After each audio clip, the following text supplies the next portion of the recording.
di ibadah yang luar biasa hari ini. Nah, apa yang saya ingin bagikan pada ibu-ibu, menurut saya apa yang memang ada di hati saya sejak beberapa waktu terakhir saya bagikan pada jemaat yang saya gembalakan. Dan karena menurut saya ini adalah panggilan dan tanggung jawab kita sebagai orang percaya. Nah, memang saya akan banyak memberikan perspektif untuk ibu-ibu melihat kepada apa yang Tuhan ingin kita kerjakan.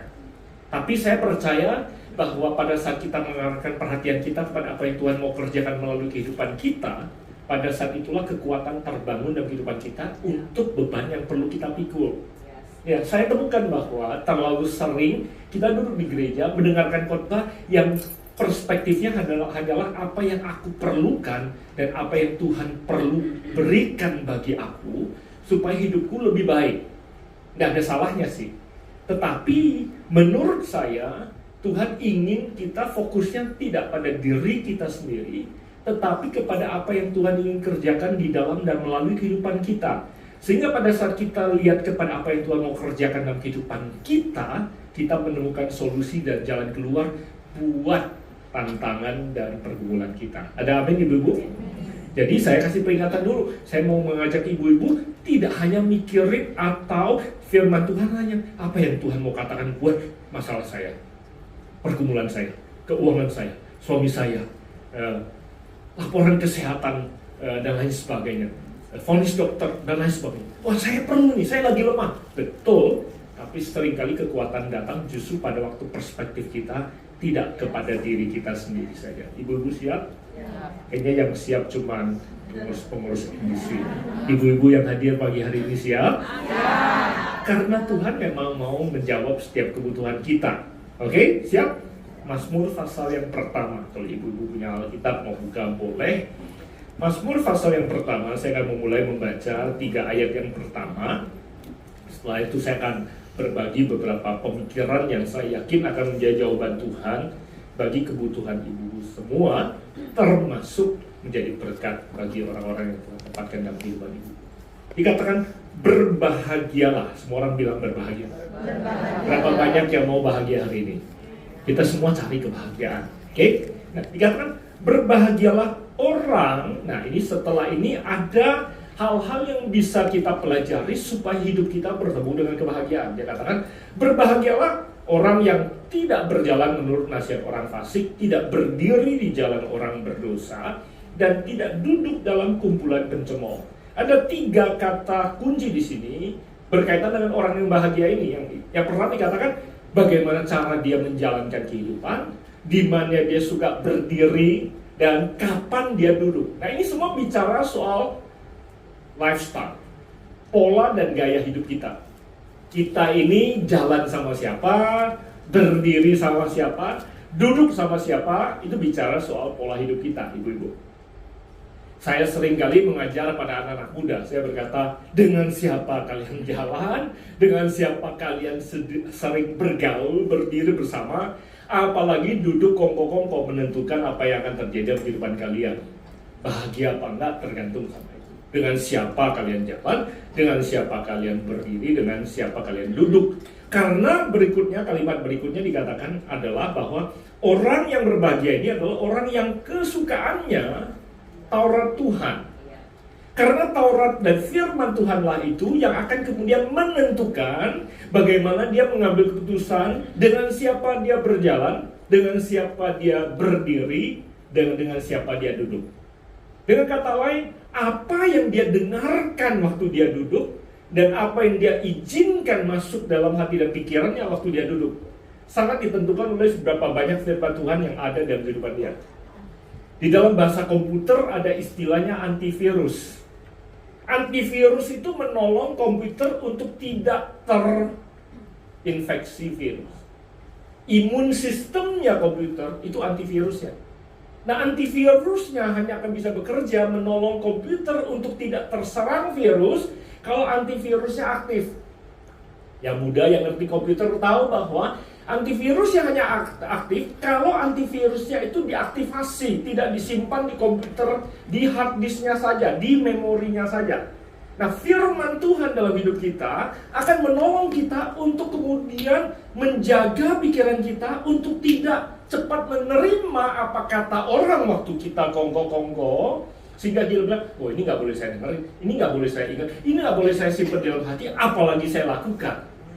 Kalau kita punya firman yang menyaring dan memperingatkan kita, firman itu nggak akan bekerja hanya karena kita hafal, saudara.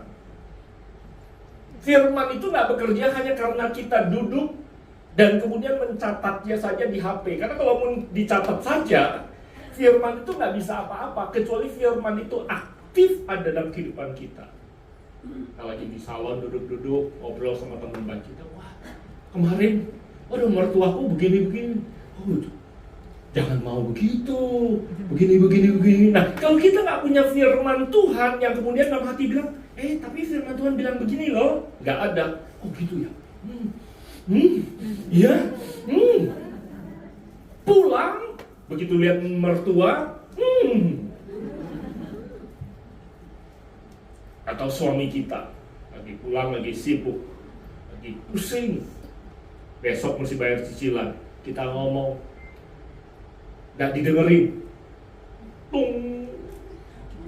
udah seharian nggak pulang diajak ngomong nggak dengerin, besok kita kesel, lagi nungguin anak sekolah, cerita, ini masih bukan teman baik, cuma sesama ibu nunggu anak sekolah, ngomong, iya suami laki memang suka begitu.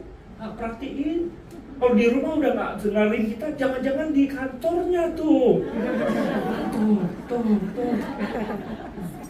Ada orang lain. Betul tuh kemarin saya ngomong apa, dia jawab apa. Jangan-jangan. Hari itu suami kita pulang, kita tes, ngomong, lihat. Terus dia mandi. Tanya, yang tadi aku ngomong kamu dengar nggak? Yang mana ya, Mam? Nah, tuh kan buktinya. Langsung kita bikin asumsi. Nah, kalau kita tidak punya firman yang menolong kita, maka hidup kita bisa jauh dari bahagia. Jadi diam semua ibu-ibu ini kayaknya langsung belum khotbah loh, ini masih belum berkhotbah. Nah, dia suka firman Tuhan dan kata berikutnya merenungkan firman itu siang dan malam. Nah, kata merenungkan di sini dalam bahasa Inggris sebenarnya meditate. Meditate itu memang terjemahan bahasa Indonesia meditasi. Saya sudah pernah khotbahkan di NDC Woman. Orang Kristen Indonesia nggak suka kata meditasi karena diasosiasikan dengan praktek agama timur lainnya, agama lain. Sebenarnya kata meditasi itu bukan duduk bersila terus mengucapkan kata-kata tertentu, bukan. Meditate itu artinya taruh firman di dalam jiwa kita dan pikiran kita dan kita kunyah. Seperti saudara mengunyah makanan, itu namanya meditate. Pada waktu firman itu ada di sini. Bukan cuma dibaca, dihafal, disimpan nggak tahu di mana. Banyak orang Kristen karena kewajiban agama baca. Apalagi saya masih ingat baru bertobat. Mau nyelesain Alkitab 1 tahun, 1 hari minimal berapa pasal? Tuh, tahu kan? Put tanggal 1 Januari supaya tanggal 31 Desember selesai. Pancar, Kejadian, Keluaran, mulai Imamat pasal ke-7, ketinggalan 1 pasal. Hari ketiga ketinggalan 4,5 pasal. Hari ke-7 ketinggalan 30 pasal. Kita bilang, datanglah kerajaanmu, jadilah kehendakmu, lupakanlah baca Alkitab. Betul nggak ibu-ibu? Dan kita sepanjang tahun merasa berdosa. Yang angkat tangan ini yang pertama ini yang merasa berdosa. Saya belum pernah berhasil menyelesaikan dengan cara seperti itu baca Alkitab. Sampai saya kemudian belajar membaca secara kronologis sejarah Alkitab. Bukunya, kitabnya lompat-lompat, tapi ada jurnalnya, hari ini baca apa, besok baca apa. Baru kemudian mulai punya pengertian tentang perspektif tentang Alkitab. Tapi berhasilkah saya selesaikan dalam 365 hari? Karena kesibukan juga enggak.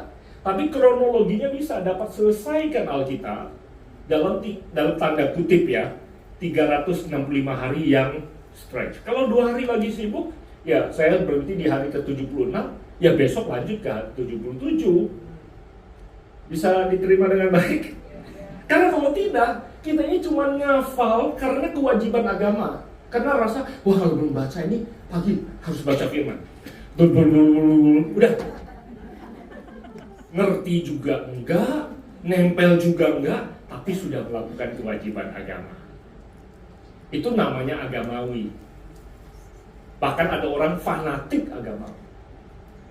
Yang dibutuhkan kekristenan adalah orang yang merenungkan firman Tuhan siang dan malam. Bukan ngafal firman Tuhan siang dan malam, tapi mencerna firman itu. Pada saat apa yang kita cerna, kemudian menjadi kekuatan bagi tubuh. Saya pernah pakai ilustrasi ini. Saya bilang, bayangkan kalau kita makan jagung ya, jagung, dan dikunyah, kita telan, kenyang nggak Bu? Kenyang. Apalagi habis itu kita minum air, kenyang. Cuma karena nggak dikunyah, maaf kata, besok akan mengeluarkan sistem pencernaan kita secara utuh. Bentuk maupun warnanya masih sama. Jangan dibayangkan lebih jauh ya. Tidak untuk dibayangkan, hanya untuk dimengerti. Badan kita dapat manfaat gak dari makanan kita? Enggak, yang kita dapatkan cuma rasa kembung. Gizinya nggak dapat, manfaatnya nggak dapat. Nah, banyak kita orang Kristen nelan firman Tuhan kayak gitu, ditelan aja. Kenyang sih, cuma nggak bermanfaat. Yang perlu adalah kita kunyah. Kemudian apa yang kita dapatkan dari apa yang kita punya menjadi bagian daripada hidup kita. Sehingga pada saat ada sesuatu yang datang, kita punya kekuatan rohani untuk menghadapi kehidupan. Masih belum berkhotbah loh ibu-ibu, siap, yakin? Nah, lanjut ya, ayat ketiga. Ayat ketiga bilang begini, orang yang suka merenungkan firman itu, yang suka ngunyah firman itu, ayat ketiga bilang, ia apa? Seperti pohon, bukan pohon ibu-ibu. Seperti apa? Pohon. Pohon yang seperti apa? Pohon yang ditanam di tepi aliran air. Karena aliran air itu adalah sumber kehidupan. Orang yang merenungkan firman seperti pohon yang hidupnya ditanam di tepi air. Musimnya boleh berubah apa saja, dia tetap hijau. Kemarau, dia nggak takut. Kenapa? Karena akarnya terhubung kepada sumber kehidupan. Lagi krisis, nggak takut.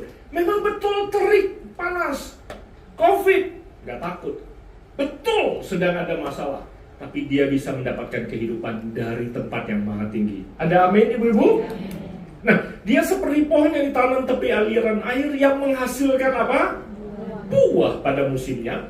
Tidak layu daunnya, apa yang diperbuatnya Nah, kita suka kata bahagia dan berhasil di ayat ini. Mulai dengan bahagia, tutup dengan berhasil.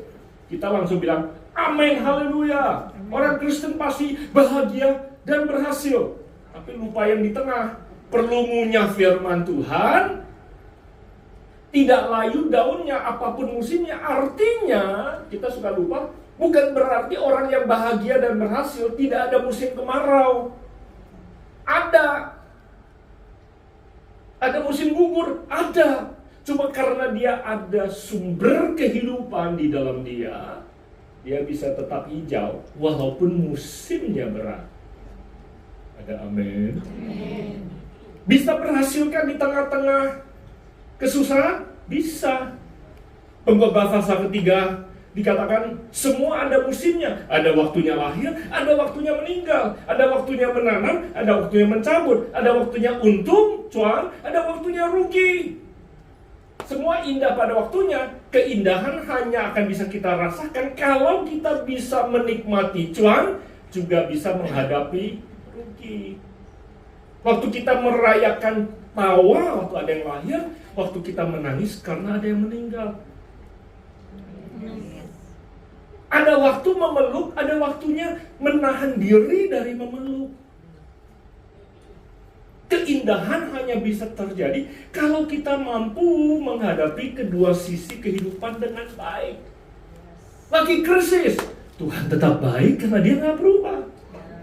Cuma karena orang Kristen suka cuma kata bahagia, berhasil, waktu kita tidak bahagia, tanda kutip ya, susah untuk ketawa, dia bilang, Tuhan kenapa? Tuhan bilang, saya sudah bilang, segala sesuatu ada waktunya. Yang pernah lahir, suatu hari pasti akan meninggal. Kenapa Tuhan ambil suamiku? Ya memang dia lebih cepat dari suami tetanggamu. Tapi waktunya ya akan terjadi cepat atau lambat. Tapi gimana saya bisa hidup sendiri? Ya kalau sampai kita bilang nggak bisa hidup tanpa suami, berarti kita tidak percaya Tuhan memelihara kita. Kenapa anak saya pergi duluan? Hanya Tuhan yang mengerti. Bukan berarti kalau kita tidak mengerti, Tuhan tidak baik. Om saya kehilangan anaknya di usia muda. Dan anak keduanya sedang bergumul menghadapi kanker. Baru kemarin telepon, tolong doakan. Saya juga nggak bisa mengerti kenapa. Tapi saya cuma bisa berdoa supaya Tuhan memberikan kekuatan kepada pohon yang tertanam di tepi aliran air, supaya kekuatan datang dari surga. Ada amin? Nah, saya cuma mau fokus di kata buah. Dikatakan orang yang tertanam di tepi aliran air pasti berbuah pada musimnya. Nah, fokus kehidupan kita sebagai orang percaya adalah berbuah. Berbuah itu bahasa Inggrisnya itu fruitful, berbuah. Berhasil itu bahasa Inggrisnya successful. Banyak kita, gereja seringkali juga, kami termasuk hamba-hamba Tuhan, kadangkala tidak cukup menjelaskan, memperdalam kata berbuah dan ketutup dengan kata berhasil. Sehingga orang banyak fokus pada keberhasilan. Seolah kekristenan itu jaminannya itu adalah berhasil. Tidak ada salahnya. Tuhan tidak berkata bahwa Tuhan tidak ingin kita berhasil. Tuhan kita ingin kita berhasil. Tetapi saudara harus mengerti ibu-ibu bahwa berhasil itu berhentinya di kita. Gua dapat apa, gua untung apa. Itu. Kalau berbuah itu ujungnya, akhirnya bukan di gua, tapi di orang lain. Apa dampaknya bagi orang lain, itu namanya berbuah. Nah, Tuhan mau kita berbuah. Kenapa? Karena kalau kita berbuah, Tuhan pasti buat kita berhasil terlebih dahulu, baru kita bisa berbuah. Karena Tuhan akan bikin kita kuat terlebih dahulu, baru kita bisa menjadi berkat bagi orang lain. Amin. Nah, kalau kita cuma fokusnya berhasil, gua bahagia, gua untung, gua cuan, gua enak, akibatnya kita menjadi orang yang sangat egois. Tapi kalau hidup kita tidak hanya mikirkan diri kita sendiri, tetapi orang lain, maka Tuhan pasti bikin kita kuat menghadapi musim apapun yang kita hadapi, karena kita bisa menolong orang lain dalam kehidupan kita. Jadi saya sering bilang sama yang lebih muda, untuk kita bisa fruitful, Tuhan pasti buat kita successful. Tapi pada waktu kita successful, pada waktu kita berhasil, kita tidak lagi bangga seolah-olah itu gara-gara kita. Kita tahu Tuhan buat kita berhasil supaya kita bisa menjadi bantuan dan berkat bagi orang lain. Ada amin, ibu-ibu? Nah, kalau kita fokusnya, kita mau menjadi inspirasi bagi orang lain, Tuhan pasti menolong kita untuk bisa berhasil menghadapi apa yang kita hadapi. Nah, itu konsep daripada apa yang kita mau pelajari hari ini. Roma pasal ke-15 ayat pertama bilang begini, kita yang kuat. Ada orang-orang kuat di sini, ibu-ibu? Amin. So berkata, tapi aku nggak kuat. Kekuatan kita datang dari Dia. Waktu Tuhan datang dalam hidup kita, kita dijadikan kuat. Makanya kita sudah berkata bahwa Dia yang lemah berkata aku kuat. Kenapa? Karena Dia dalam diri kita. Kita yang miskin berkata aku kaya, karena kekayaan kita datang daripada Tuhan. Ada amin? Lagu Give Thanks itu menggambarkan dengan luar biasa. Kita yang tidak merasa kuat berkata aku kuat karena Dia dalam kita. Nah, dia dikatakan bahwa kita yang kuat wajib menanggung kelemahan orang yang tidak kuat. Itu tujuannya Tuhan jadikan kita kuat, supaya kita bisa menolong orang-orang yang tidak kuat. Ada ibu dulu berkata, aduh, gue mikirin gue sendiri nggak bisa, gimana nolongin lo? Justru itu, mungkin ibu merasa tidak kuat karena selama ini cuma mikirin diri sendiri. Coba di tengah-tengah kita tidak kuat, kita coba mulai mikirkan orang lain. Justru di situ kita temukan kekuatan Tuhan bagi kita untuk kita menjadi lebih kuat dan bahkan bisa menolong orang lain. Gak ada yang amin loh. Karena kalau Tuhan jadikan kita kuat, kita nolong orang lain, memang dia belum kuat. Tapi tujuannya apa? Supaya dia kuat, dia juga bisa nolong yang lain. Jangan kita mencari kesenangan kita sendiri, tetapi setiap orang di antara kita harus mencari kesenangan sesama kita demi kebaikannya untuk membangunnya. Terjemahan Message Bible bagus banget. Message Bible ayat ini. Buat yang bisa bahasa Inggris, kalau yang enggak, saya bacakan. Those of us who are strong and able in the faith need to step in and lend a hand to those who falter. And not just do so or what is most convenient for us. Kemudian kalimat berikutnya yang menjadi kunci daripada apa yang saya bagikan. Dikatakan, strength is for service, not status. Kekuatan itu untuk pelayanan, bukan untuk status. Kita berkata aku kuat bukan supaya kita taruh di status Facebook kita. Ini kan ibu-ibu masih Facebook ya, bukan generasi TikTok ya. Atau udah TikTok? TikTok ya. Oh, ibu-ibu TikTok semua. Oh, wow. Wow, minta maaf ibu-ibu. Saya berasumsi. Bukan cuma supaya taruh di status TikTok kita, gua kuat. Bukan. Tuhan buat kita kuat supaya kita bisa melayani orang lain. Bisa menolong mereka yang tidak mampu. Makanya dikatakan strength is for service, not status. Bukan untuk supaya kita gaya-gayaan. Kekuatan kita bukan untuk mendapatkan pengakuan manusia. Bukan itu tujuannya. Itu orang fanatik, orang agama, orang Farisi, orang munafik kata Yesus. Karena mereka melakukan sesuatu itu supaya dilihat orang. Tapi ibu-ibu di NDC pasti bukan lakukan semuanya demi dilihat orang. Oh sorry, Jom, gue lagi puasa. Dia banget gila, gue lagi puasa. Kenapa Jom hari ini nggak pakai alis? Karena lagi puasa. Hari ini kenapa nggak pakai lipstick? Gue lagi puasa bro, atau sis.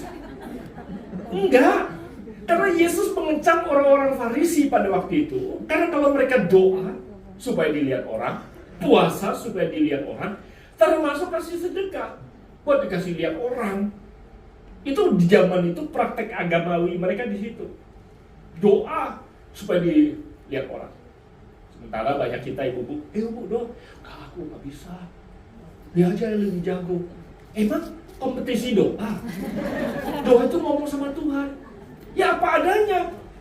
Mau pakai bahasa daerah boleh, mau pakai bahasa lu gua boleh. Tuhan nggak tersinggung. Kenapa lu panggil gua lo? Enggak, Tuhan ngerti kok. Tuhan ngerti. Dan tujuan kita berdoa, berpuasa supaya kita mencari Tuhan. Nah, di dalam ayat Matius pasal ke-6, saya cuma kasih saudara 1-2 contoh aja. Ayat 5, Yesus bilang begini, apabila, atau mungkin ayat pertama dulu, maaf. Ayat pertama. Ingatlah jangan kamu melakukan kewajiban agamamu di hadapan orang supaya dilihat mereka. Tujuan kita ini bukan supaya dilihat orang, bukan untuk status. Banyak tuh yang bikin status itu supaya cuma dapat pengakuan manusia. Bahasa Jakarta namanya pencitraan. Oh, ibu-ibu jago loh. Di TikTok nih kelihatannya. Ya. Sis. Oh, sis. Ayat 5. Apabila kamu berdoa, dikatakan, janganlah berdoa seperti orang munafik. Tapi saya percaya di NDC nggak ada yang munafik. Di JPCC mungkin banyak. NDC nggak ada. Dikatakan mereka suka mengucapkan doanya dengan berdiri di dalam rumah-rumah ibadat dan pada tikungan jalan raya. Ada yang bilang, Pastor, kok nggak doa di pinggir jalan sih, tikungan jalan nggak, supaya dilihat orang, dikatakan. Gue kagak, memang nggak di tikungan jalan, tapi di tikungan TikTok. Sama aja. Kenapa? Karena tujuannya dapat pengakuan manusia. Kita tidak sedang melakukan itu semua supaya diakui manusia. Ayat 16, apabila kamu berpuasa, janganlah kamu lupa bikin alismu, lipstikmu, dandananmu. Dikatakan mereka mengubah air mukanya supaya orang lihat. Demikian juga dengan sedekah. Kalau kamu membantu orang, jangan tangan kirimu tahu apa yang tangan kananmu katakan. Dan selalu Tuhan selalu bilang gini, biarlah Bapamu di surga melihat apa yang kau lakukan tersembunyi dan membalasnya kepadamu. Tujuan kita melakukannya itu supaya kita bisa menjadi berkat bagi orang lain dan supaya Tuhan. Ya. Masih yakin mau belajar Ibu? Nah masalahnya adalah kita suka berkata, oh saya nggak melakukan praktek-praktek rohani seperti itu. Tapi mungkin saya temukan sebagai pendeta, terutama kita orang karismatik Pantekosta. Kadang-kadang kita mungkin nggak melakukan aktivitas agamawi seperti itu. Tapi kadang-kadang kita kejar karunia rohani supaya pencitraan. Oh gue pengen Tuhan kasih, tanpa sadar lo ya. Mungkin di edisi enggak, di JPC banyak. Pengen, kejarlah karunia rohani. Oh saya pengen punya karunia mendoakan orang sakit dan ada mujizat terjadi. Pengen bernubuat, pengen bermarifat, ya, dan lain sebagainya. Karena apa? Wah heboh, dia itu urapannya luar biasa. Ya kalau doa, pertanyaannya, untuk apa? Untuk pengakuan kah? Tapi di sini nggak ada. Nggak ada. Galatia pasal kelima bilang ini, buah roh itu adalah kasih, sukacita, damai sejahtera, sabaran, kemurahan, kebaikan, kesetiaan, kelemah lembutan, penguasaan diri. Nah, banyak kita ini kejar karunia rohani, tapi lupa mempraktekkan dan berbuah rohani. Berkarunia, tapi berkarunia dan berbuah dua hal yang berbeda. Akibatnya banyak orang yang belum kenal Tuhan. Lihat orang Kristen, terutama kita yang karismatik Pantekosta, berkarunia rohani pada saat tidak berbuah rohani, membuat mereka pahit sama karunia itu. Saya kasih contoh. Ada orang misalnya, bayangkan kalau seandainya dia punya karunia kesembuhan, luar biasa, mendoakan orang sakit sembuh, tapi tidak punya penguasaan diri. Bahkan sering lepas kendali dalam amarah misalnya. Yang rajin semangat menginjil, punya karunia penginjilan, tapi gak setia dalam pernikahannya, gak bayar utangnya. Ada yang fasih bernubuat, dapat penglihatan, tapi gak hormat sama orang tua. Buat apa fasih berbahasa lidah, tapi kasar berbahasa Indonesia? Ada yang hebat mengajar, tapi terhadap orang yang lebih tua dia kurang ajar. Buat apa? Ada amin? Nah, yang dunia perlukan adalah hidup kita berbuah. Sekali lagi, bukan cuma sekedar orang takjub kita berkarunia. Saya tidak berkata kita tidak perlu mengejar karunia, kita harus mengejar itu. Tapi yang bisa dinikmati orang adalah buah daripada kehidupan kita. Amin? Ada amin? Nah, oleh sebab itu kekuatan rohani kita harus dapat dirasakan oleh orang lain. Nah, masalahnya adalah akhir zaman ini, iblis ingin menjebak kita untuk gak peduli sama orang lain. Udahlah, lu mikirin diri sendiri aja gak cukup waktu, ngapain mikirin orang lain? Dunia ingin dibuat, atau manusia ingin dibuat jadi egosentris, mementingkan diri sendiri. Dan itu sudah dinubuatkan 2000 tahun yang lalu melalui surat Paulus kepada Timotius, anak didiknya. Di 2 Timotius pasal 3, Paulus bilang begini, manusia akan mencintai dirinya sendiri dan menjadi hamba uang. Memang iblis ingin kita itu jadi mencintai diri sendiri. Yang muda suka pakai hashtag self-love. Di TikTok tuh ada tuh hashtagnya. Gak masalah, hashtag me time, gak masalah, kita perlu merawat diri kita sendiri. Tapi yang tidak boleh terjadi adalah kita mementingkan diri sendiri, melampaui apa yang Tuhan ingin kita lakukan bagi orang lain. Makanya Tuhan seringkali katakan bahwa kasihlah orang lain seperti engkau mengasihi dirimu sendiri. Tapi kita hanya bisa mengasihi diri kita sebagaimana Tuhan mengasihi kita. Jadi sumber kekuatan kita bisa mengasihi orang lain datang dari seberapa jauh kita bisa menerima diri kita sendiri. Dan penerimaan diri kita sendiri datang karena kita tahu Tuhan yang mengasihi kita. Bukan karena kita peduli sama diri kita sendiri. Kita tahu Tuhan yang sudah memelihara kita. Dan kekuatan itulah, penerimaan itulah yang kita pakai untuk kemudian mengasihi orang lain. Ada amin? Nah, dunia mau buat kita hidup sendiri-sendiri. Udah, jangan peduli sama orang lain. Pikirkan dirimu sendiri. Nah, oleh sebab itu, hari ini Saya mau berkata bahwa Tuhan ingin bangkitkan kekuatan dalam ibu-ibu, supaya ibu-ibu boleh menjadi kekuatan bagi orang lain, menjadi berkat bagi orang lain. Ada amin? Nah, kekuatan yang pertama yang Tuhan taruh dalam kehidupan ibu-ibu adalah kekuatan untuk ibu-ibu bisa menjalani kehidupan dengan baik. Kalau ibu jadi kuat dalam menjalani kehidupan, ibu bisa menolong orang lain yang tidak kuat untuk menjalani kehidupan. Mazmur 112 ayat ke-6 dan 8. Ini saya kutip 3 kekuatan yang Tuhan taruh dalam kehidupan ibu-ibu dari Mazmur pasal ke-12. Mazmur 112 ini menjadi inspirasi dalam kehidupan saya beberapa minggu terakhir. Ayat 6 bilang begini. Dikatakan sebab ia takkan goyah untuk selama-lamanya. Siapa yang tidak akan goyah? Orang yang berbahagia itu. Orang yang hidupnya tertanam di tepi aliran air, yang merenungkan firman. Dia tidak akan goyah. Pohon itu tidak akan goyah untuk selama-lamanya. Artinya, orang benar bisa mengalami goncangan enggak? Untuk bisa tahu kalau dia tidak goyah, kekuatannya harus diuji pada waktu goncangan datang, betul nggak? Hanya pada waktu goncangan datang baru ketahuan dia sebenarnya goyah apa enggak. Kalau nggak ada goncangan, nggak ketahuan dia ini sebenarnya kuat apa enggak. Kekuatan untuk menjalani kehidupan hanya akan teruji pada waktu badai datang. Nah, orang benar tak akan goyah selama-lamanya. Artinya, orang benar bakal menghadapi goncangan. Oh, mulai lemah. Orang benar bisa mengalami goncangan. Jadi kalau ibu-ibu sedang mengalami goncangan, jangan, Tuhan kenapa? Salah apa? Gak harus salah. Dosa apa? Gak harus dosa. Mulai kelihatan ada dapat jawaban. Bu Gembala tolong, kenapa ya? Ibu Gembala juga gak bisa jawab kalau Ibu Gembala bukan Tuhan. Ia tidak akan goyah untuk berapa lama? Selama-lamanya. Saya minta tim praise worship siap-siap. Band favorit saya. Selama-lamanya.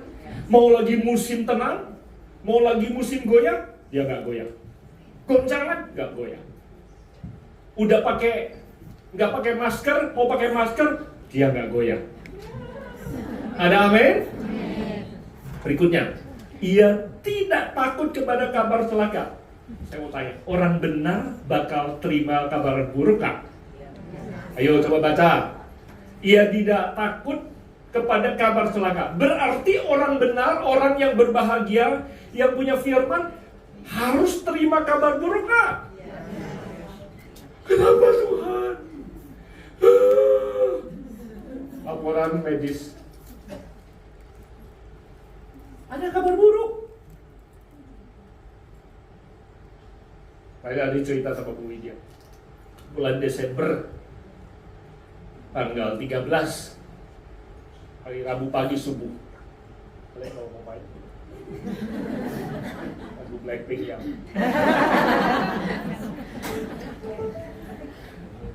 Tanggal 13 hari Rabu pagi itu, jam 4 subuh, istri saya muntah-muntah di kamar. Saya bingung. 4-5 kali dia muntah-muntah, terus dia bilang, sakit banget loh. Saya mau ke rumah sakit, mau. Istri saya jarang.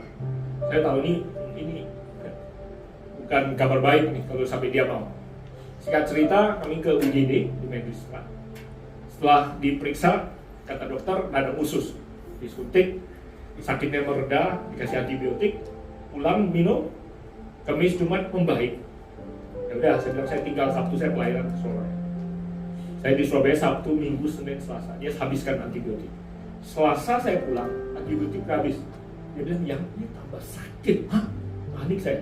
Saya kontak dokter bilang, sakitnya sebelah mana? Dia tekan.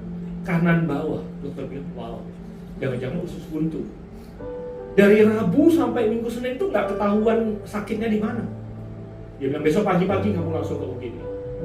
Di scan, singkat cerita, betul usus buntu, tapi sudah pecah. Dan sudah seminggu. Siang itu saya nggak kasih tahu istri saya Google, itu usus buntu nggak boleh lewat 72 jam. Ini udah 6 hari. Singkat cerita, di laparoskopi. Ini ceritanya agak panjang, Ibu. Kira-kira 1,5 jam ceritanya. Laparoskopi. Itu Rabu pagi. Dokternya bilang, ya kita operasi lah. Kapan? Nah masalahnya itu tanggal 20 mau operasi. Tanggal 27 kita punya tiket mengunjungi anak saya di Tokyo. Anak saya kuliah di Tokyo. Dan dia mikirin anaknya terus, anaknya yang kecil. Dia tanya, ini lagi sakit di UGD dok, tanggal 27 saya bisa ke anak saya nggak? Dokternya, ini luar biasa anak Tuhan juga. Bisa, ini mah 1 hari juga, besok juga udah jalan, lusa udah pulang, begitu ya dok ya, semangat ya. Ya udah, langsung aja dok, gitu kan dia. Lagi sakit, singkat cerita dioperasi. Dokternya besok didatengin sama istri saya, dok boleh pulang. 1 hari lagi ya bu ya. Itu kata dokter penyakit dalam. Dokter bedahnya bilang, nggak bisa, 5 hari dia harus sini. Kan gue yang lihat dalamnya. Dia bukan cuma bocor pecah di ujung, dia pecah di awal. Saya masih buka ususnya semua malaikat, udah bernanah dan lain sebagainya, Saya mau pastikan antibiotik 5 hari masuk lewat infus. Mau saya tekan dulu infeksinya. Ini nggak macam-macam. Gitu. Singkat cerita, Natalan di rumah sakit. Saya pikir malam Natal saya sendirian enak. Tuhan kenapa? Salah apa? Saya pikir saya ngomong ini kan cepet ya. 10 menit juga nggak nyampe kan. Tapi hidupinnya kan dari tanggal 13 sampai 24 malam. Istri saya masih di rumah sakit dan masih kritikal. Singkat cerita, 25 boleh pulang, 27 kami bisa berangkat ke Jepang. Itu aja boleh injak. Tapi dokter bilang, 28 kamu cek darah. Di Jepang cek darah. Infeksinya masih tinggi. Habisin ya antibiotiknya, hati-hati jaga. Jangan sampai tanggal 31 tadi saya cerita. Sore 37.8, 37.9 memang. Tanggal 31 malam saya telepon dokternya lagi perayaan tahun baru. Dok maaf saya ganggu. 37.9. Gimana? Ya besok pagi deh, daripada malam-malam ini ke dokter juga mau kemana? Begitu.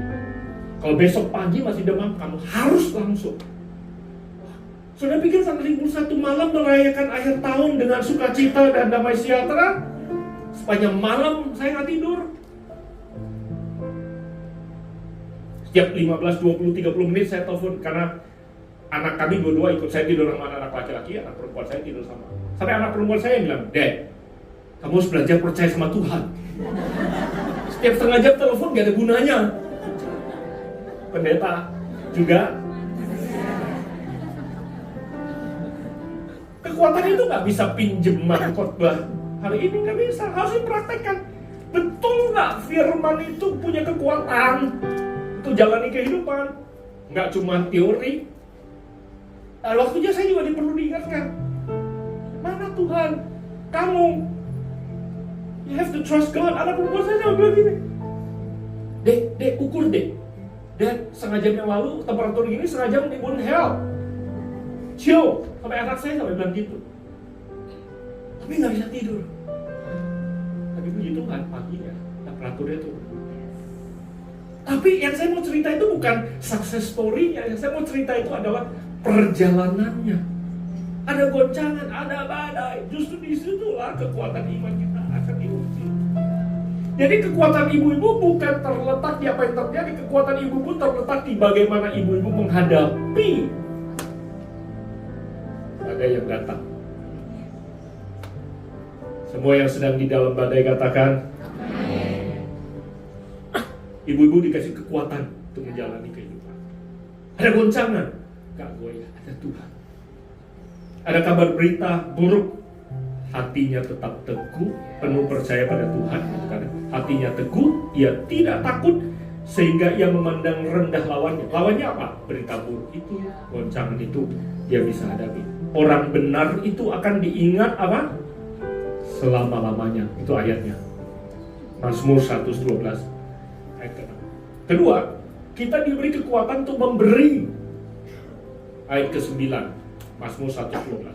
Ia, orang benar itu, membagi-bagikan kepada orang miskin. Kebajikannya tetap untuk selama-lamanya. Tanduknya tinggi, meninggi dalam kemuliaan. Kata memberi di sini itu bukan selalu uang, ibu-ibu. Uang itu bagian yang paling murah untuk kita kasih. Yang paling mahal untuk kita kasih itu adalah hidup kita, hati kita, perhatian kita. Uang itu yang terakhir. Banyak sekali kita baca Alkitab, ia memberi kepada orang miskin. Kita pikir orang miskin itu adalah miskin uang. Enggak, miskin itu, bahasa Indonesia saya suka, enggak mampu. Nah, ketidakmampuan orang yang sekitar kita itu seringkali bukan cuma uang. Tidak mampu untuk bisa menjalani kehidupan, menghadapi badai dalam hidupnya. Dan kita yang kuat, yang mampu, kita harus topang mereka. Dan itu yang saya coba ceritakan dan bagikan pada ibu pagi hari ini. Saya pun mengalami goncangan, saya pun hadapi badai, dan saya berharap kisah saya ini bisa menopang ibu-ibu untuk punya kekuatan firman, bukan kekuatan kesaksian saya saja, kekuatan firman untuk kuat menjalani kehidupan dan menjadi topangan bagi orang-orang yang bersekitar. Jangan menghentikan diri sendiri waktu ada orang minta bantuan, perhatian. Gila, ngurusin lu, gua aja gak punya waktu. Lu tau gak gue udah berapa lama gak krembat?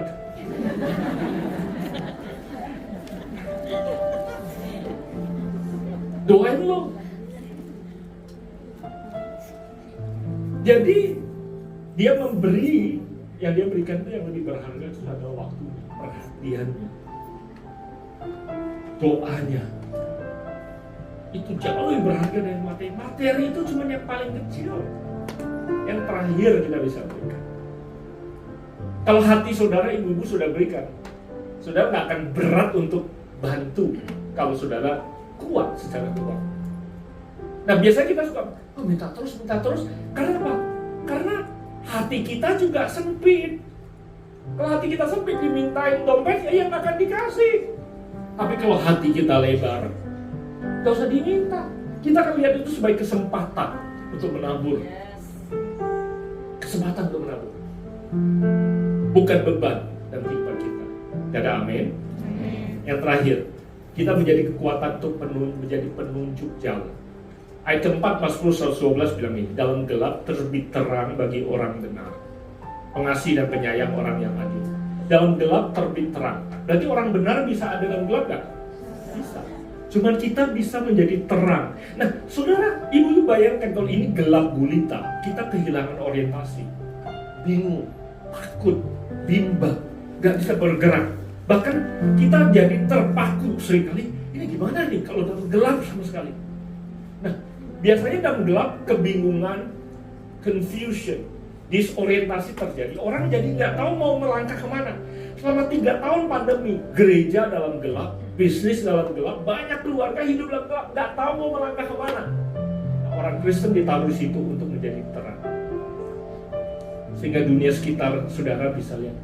Kalau dalam gelap, saudara bayangkan ada satu titik terang saja, itu menjadi referensi untuk kita bisa bergerak. Di perusahaan saudara, di rumah tangga saudara, di keluarga saudara, ibu-ibu itu terang. Bahkan dalam pernikahan, ibu-ibu bisa jadi penunjuk jalan bagi anak-anak.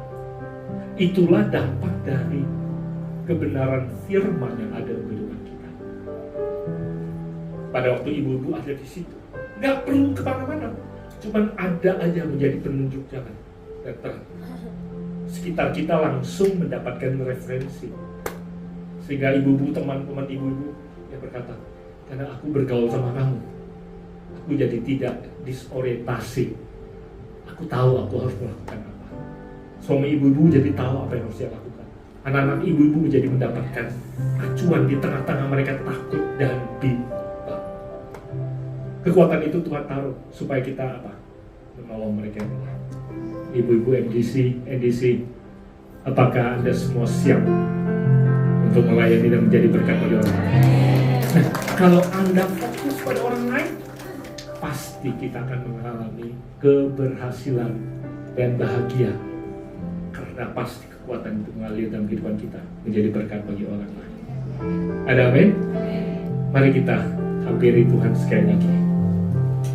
Tuhan, kami berterima kasih Tuhan, yang bersyukur untuk kebaikan. Itu sudah terima firman-Mu. Biar Tuhan sendiri mengurapi apa yang kami dengarkan. Kami diberi kekuatan untuk menjalani kehidupan. Kami berdoa bagi setiap kami yang sedang menghadapi badai, menghadapi goncangan.